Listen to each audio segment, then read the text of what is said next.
Fala, torcida vascaína, você está no canal Os Vascaínos, eu sou o Edu Canelas e vou te levar para pertinho das notícias do nosso gigantesco da colina nesta tarde de sábado. E ó, eu vou sair um pouquinho dos temas do vídeo para fazer uma pergunta para vocês. Vocês estão aguentando de calor? Onde você mora? Tá fazendo o mesmo calor que aqui no Rio de Janeiro? Meu amigo, não é mole não, tá calor pra caramba, o bicho tá pegando e ó, acompanhado da minha água, mais tarde acompanhado da minha cerveja e agora com a sua companhia. Eu já peço desculpa pelo barulho do ventilador que tá aqui ao meu lado, tá muito calor, não temos condições de gravar sem o ventilador em cima. Então por isso esse barulho que pode estar ao fundo aí do nosso vídeo. Bom, no vídeo de hoje vamos falar sobre reforços, começar a falar sobre jogadores para o ano que vem, e eu vou dar uma lição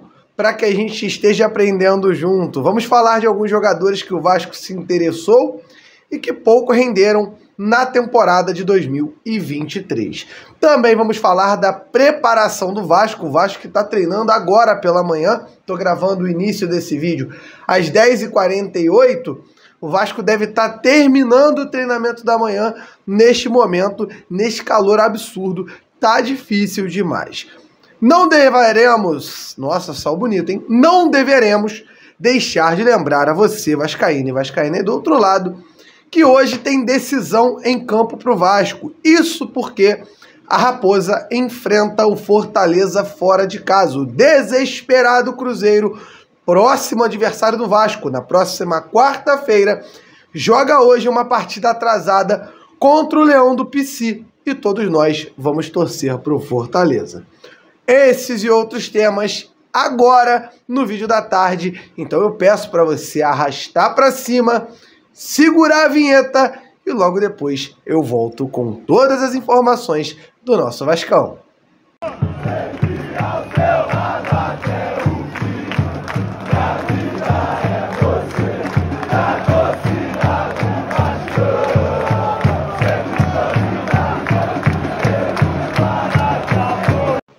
Eu já vou voltando fazendo o pedido de algo que eu esqueci. Vou pedir a você para, ó, martelada. Dê a martelada no like.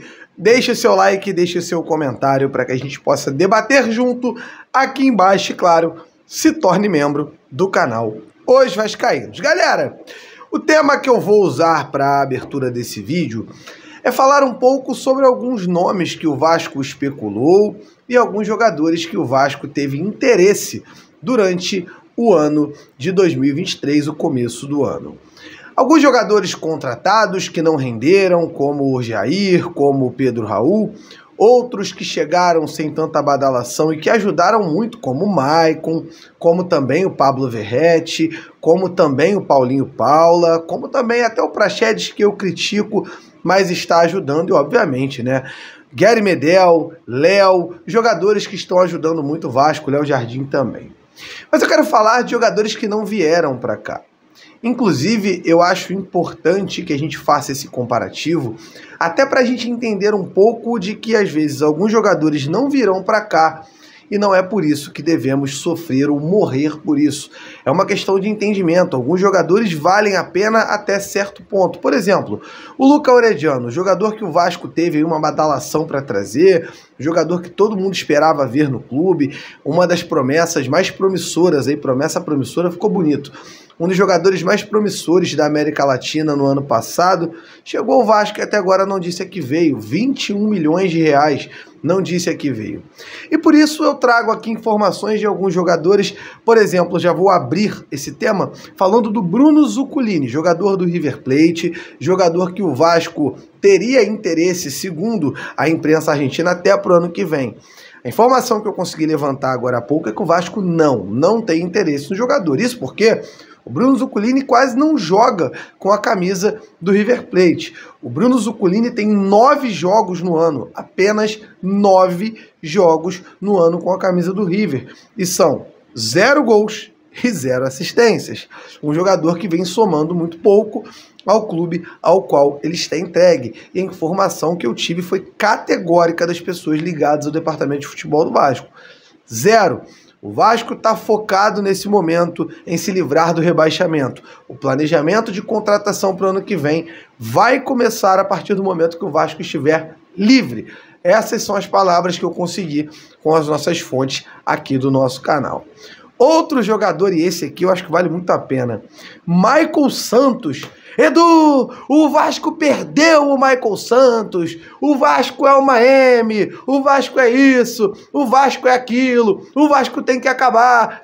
O poderoso Michael Santos foi para o México, está jogando no Juárez e até agora tem 8 jogos, 1 gol e 0 assistências.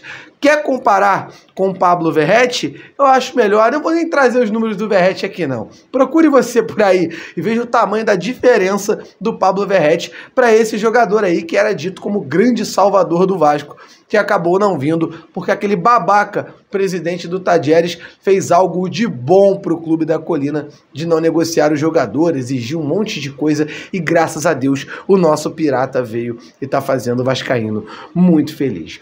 Outro jogador, esse eu faço questão de trazer aqui para falar para vocês, é o Diego Valois, o novo Darwin Núñez, segundo o presidente do Tadieres, o novo craque do futebol mundial que o Vasco perdeu, porque esse grande jogador não poderia vir para o Vasco. O Diego Valois tem 4 jogos, 1 gol e 2 assistências. Isso porque ele fez essa grande atuação na estreia.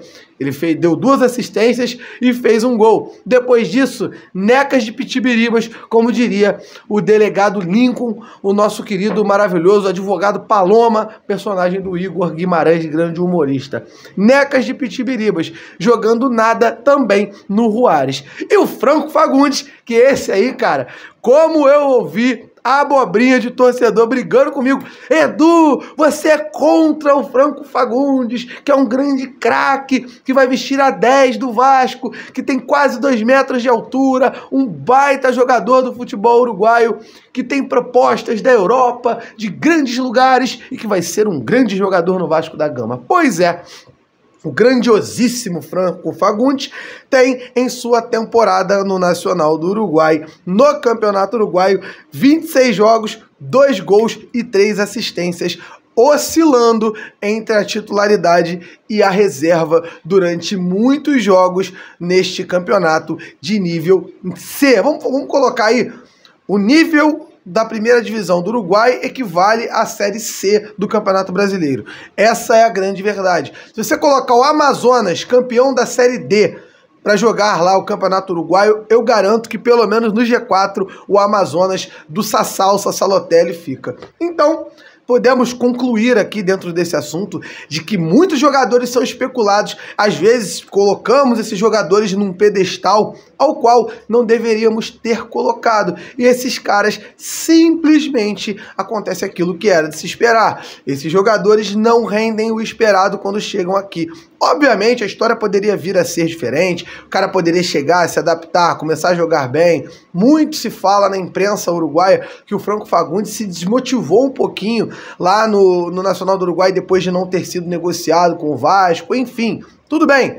Mas os números estão aí, mostrando que depois da mudança de time do Michael Santos, do Diego Valois, esses jogadores não tiveram o menor destaque, mostrando que o tal Bruno Zuculini não é aquilo tudo que todo mundo está esperando. E mostrando que o grande Franco Fagundes, que era o 10 ideal no começo da temporada, não está jogando necas de pitibiribas, sempre importante ressaltar. Então, tenhamos calma, tenhamos paciência e pelo menos um pouco de sensatez na hora de analisar os reforços do Vasco da Gama. Muito importante que analisemos com a cabeça no lugar, porque esses jogadores não são nenhum tipo de Roberto Dinamite para a gente ficar aí colocando num pedestal. E vamos torcer e cobrar muito para que a 777 no ano que vem, se Deus quiser, sem Paulo Brax, faça ótimas contratações.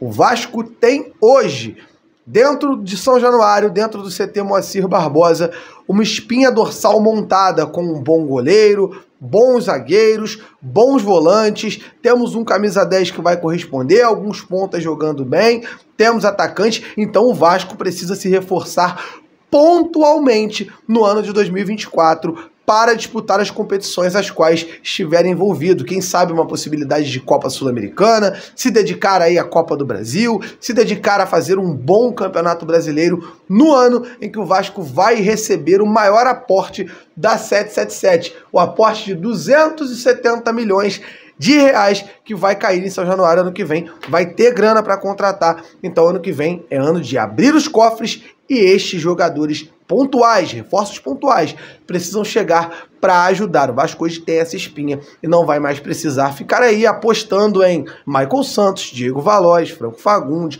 Bruno Zuculini. Não.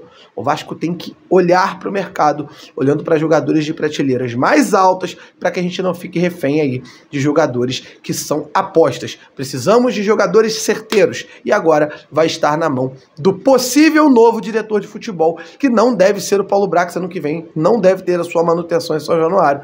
Vai ficar na mão, vai ficar a cargo desse cara fazer acontecer em São Januário. Rapaziada, eu falei que tava calor, né? Então a última etapa do vídeo é de cabelo arrepiado diretamente da piscina. Faz parte, isso aqui é família. A parada é a seguinte: daqui a pouco, às 18h30, Cruzeiro e Fortaleza se enfrentam na Arena Castelão.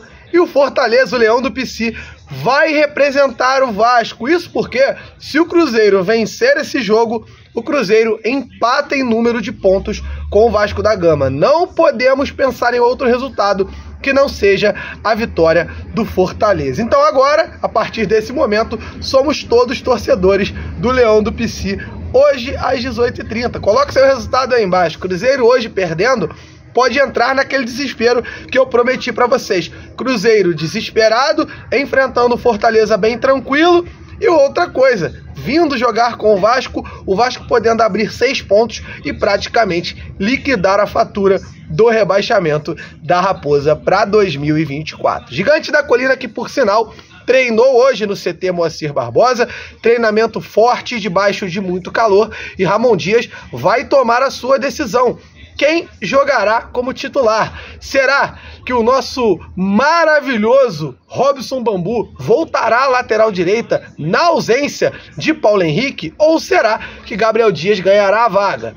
Também tem outro dilema dentro do CT Moacir Barbosa. Será que o nosso glorioso Dimitri Payet, depois daquele golaço à la Roberto Dinamite, irá ser titular nessa partida decisiva, nessa final? Ou será que teremos Rossi de uma ponta, Gabriel Peck na outra? Peck, que vai chegar amanhã para voltar a treinar no Vasco, assim como Gary Medel. E por aqui eu me despeço e deixo aquele abraço para você que tá curtindo o calor por aí. Agora eu vou embora. Tamo junto, aquele abraço e valeu!